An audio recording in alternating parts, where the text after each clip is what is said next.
মাসের আইনি লড়াই করে আমরা মহামান্য সুপ্রিম কোর্টের 2টা বেঞ্চে একদম আপিল বিভাগের 2টা বেঞ্চ সর্বোচ্চ প্রধান বিচারপতি যিনি ছিলেন কিংবা তারপরে যিনি হাসান ফয়েজ সিদ্দিকী এবং তারপরে যে আবদুল হাসান, তাদের 2 জনের নেতৃত্বে 2টা রায় আমরা 4 এপ্রিল এবং 25 এপ্রিল আমরা পেয়েছিলাম 2022 সালে। বন্ধুগণ, এই 2টা রায়টা বলা ছিল মহাসড়ক ব্যতীত সর্বত্রই গাড়ি চলতে পারবে। তাহলে আমরা যখন সুপ্রিম কোর্টের রায় পেয়েছি, এই রায়টা হলো বহাল আছে। সুপ্রিম কোর্টের রায় বহাল থাকলে কিভাবে হাইকোর্ট আরেকটা নতুন করে আদেশ দেয়?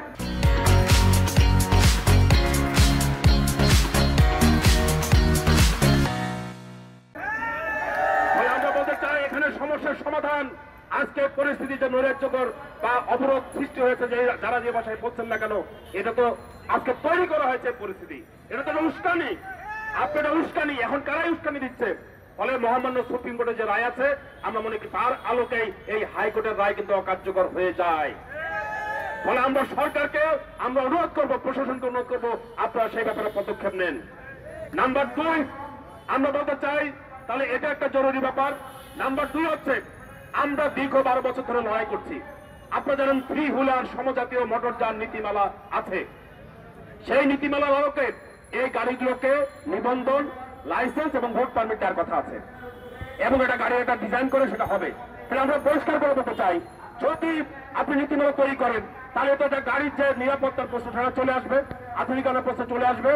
আর লাইসেন্স যখন দিবেন, রুট পারমিট যখন দিবেন, তাহলে লাইসেন্স ছাড়া কেউ রাস্তা চালাতে পারবে না, আর রুট পারমিট ব্যতীত সে চালাতে পারবে না।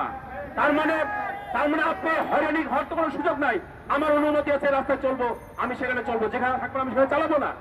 তাহলে এই নীতিমালা আমরা পরিষ্কার করে বলতে চাই, এই নীতিমালাটা অবিলম্বে, আমরা বলতে চাই অবিলম্বে, যত দ্রুত সম্ভব, এটা যদি 7 দিন হয় 7 দিন, 5 দিন হলো 5 দিন, আমরা বলতে চাই এর মধ্যেই এই নীতিমালাটা আপনাকে চূড়ান্ত করুন। এই নীতিমালাটা চূড়ান্ত করুন করে আমাদের নিবন্ধন, রেজিস্ট্রেশন, লাইসেন্স এবং রোড পারমিট প্রদান করুন।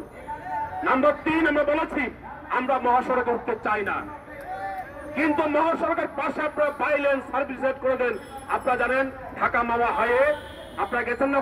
ওখানে পাশে সাইড রোড আছে। আপনারা আশুলিয়া থেকে যমুনা ব্রিজ পর্যন্ত আপনারা গিয়েছেন না? ওখানে সাইড রোড করা আছে। আমরা প্রথম সড়ক উঠতে চাই না।